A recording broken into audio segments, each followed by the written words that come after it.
Halo, selamat datang teman-teman. Kembali lagi bersama Lulu Nailul Huda. Bisa dipanggilnya dengan Lulu.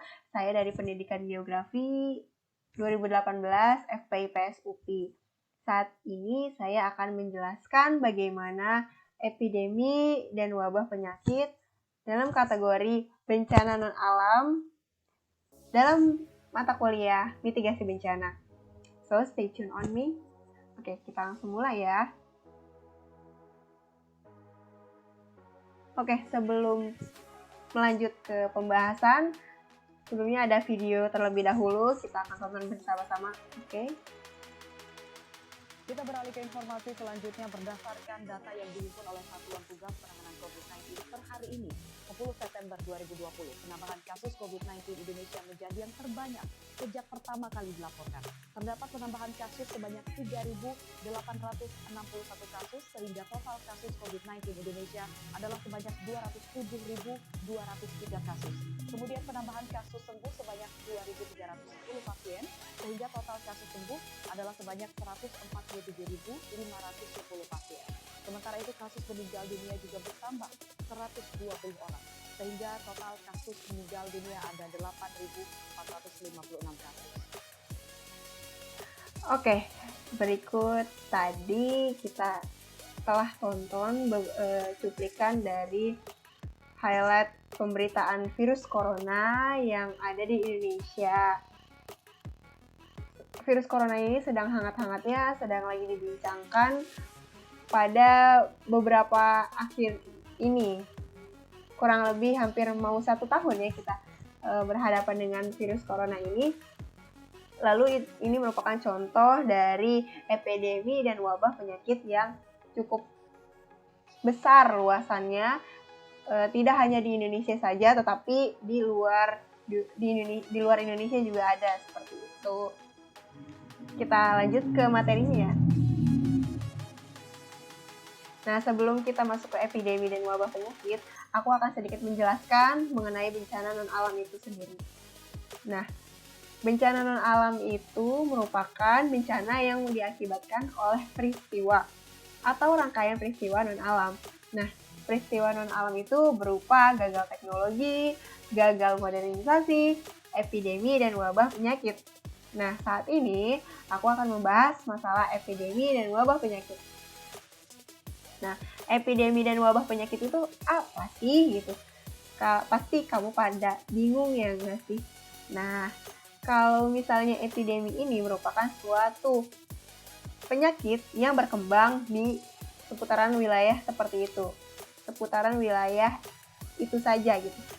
Lalu kalau misalnya penyakit itu mulai berkembang lebih besar itu bisa disebut dengan pandemi, lebih luas cakupannya di berbagai dunia. Lalu wabah itu apa sih? Nah, itu penyakit yang menyebar di area luasan geografis yang lebih luas. Seperti itu, teman-teman. Jadi, untuk kasusnya COVID-19 ini, ya contohnya di Wuhan gitu ya. Jadi COVID-19 ini adanya di Wuhan, lalu berkembang merambah lebih luas dan ke penjuru dunia seperti itu. Kita lanjut ya. Nah, selain COVID-19 pasti banyak dong contoh kasus epidemi yang ada di dunia. Seperti ada wabah flu yang tahunnya 1889 sampai 1890. Lalu ada wabah polio di Amerika pada tahun 1916. Lalu ada flu Asia pada tahun 1957 sampai 1958. Lalu ada AIDS 1981 sampai sekarang. Lalu ada H1N1 flu burung 2008 sampai 2010. Lalu ada epidemi Ebola di Afrika Barat pada tahun 2014 hingga 2016. Lalu ada virus Zika pada tahun 2015 sampai saat ini masih ada karena belum ditemukan vaksin yang cukup bagus mengenai virus Zika ini. Seperti itu teman-teman. Dan merambah lebih luas. Dan apa aja sih dampak dari kasus-kasus yang kayak gini tuh ke masyarakat? Nah, kita masuk ke bagian dampak. Nah, dampak wabah penyakit bagi masyarakat yaitu ada jumlah kesakitan. Nah, jumlah kesakitan ini kalau misalnya wabah tidak ditangani dengan baik, maka makin banyak penderita masyarakat yang ikut tidak baik gitu, maksudnya makin merebak wabah penyakit ini bagi masyarakat. Lalu semakin wabah ini tidak terkendalikan, maka jumlah kematiannya akan meningkat dengan tajam gitu ya. Karena tidak dikendalikan seminimalisir mungkin, secepat mungkin, maka jumlah kematian akan semakin meningkat seperti itu. Lalu ada aspek ekonomi. Nah, aspek ekonomi ini tidak terjadinya transaksi seperti biasanya kita gitu ya. Aspek ekonomi, roda ekonomi negara tersebut akan runtuh, melemahnya roda ekonomi negara tersebut, seperti lumpuhnya transportasi, lumpuhnya perdagangan antar daerah ataupun lintas negara seperti itu. Lalu ada aspek politik. Nah, aspek politik itu bisa bekerja sama dalam mengembangkan bagaimana hasil vaksin yang baik untuk negara tersebut dan banyak negara seperti itu. Lalu juga bisa dimanfaatkan oleh beberapa orang dengan wabah penyakit ini. Seperti itu.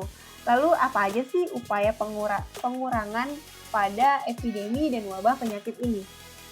Yang pertama, menyiapkan seluruh komponen masyarakat untuk memahami resiko wabah dengan sosialisasi. Boleh bisa melalui media sosial, kita upload ke semua platform dan menjadikan itu hal yang baru, hal yang bagus. Lalu bisa juga dengan berkunjung ke rumah, satu rumah, atau berkumpul dengan baik gitu ya. Lalu yang kedua ada menyiapkan produk hukum untuk memadai untuk mendukung upaya pencegahannya lebih baik lagi. Lalu yang ketiga ada menyiapkan infrastruktur untuk upaya penanganan bencana tersebut seperti sumber daya manusia yang profesional, dan prasarana kesehatan, dan yang lain sebagainya. Lalu ada upaya penguatan surveillance epidemiologi untuk identifikasi faktor resiko bencana. Selanjutnya ada pengendalian faktor risiko dengan deteksi secara dini, juga menyiapkan respon yang cepat untuk bencana ini bisa diminimalisir seperti itu. Oke, terima kasih. Sekian dari saya. Kurang lebihnya mohon maaf. Jika ada perkataan yang kurang berkenan, mohon dimaafkan. Terima kasih semuanya. Assalamualaikum.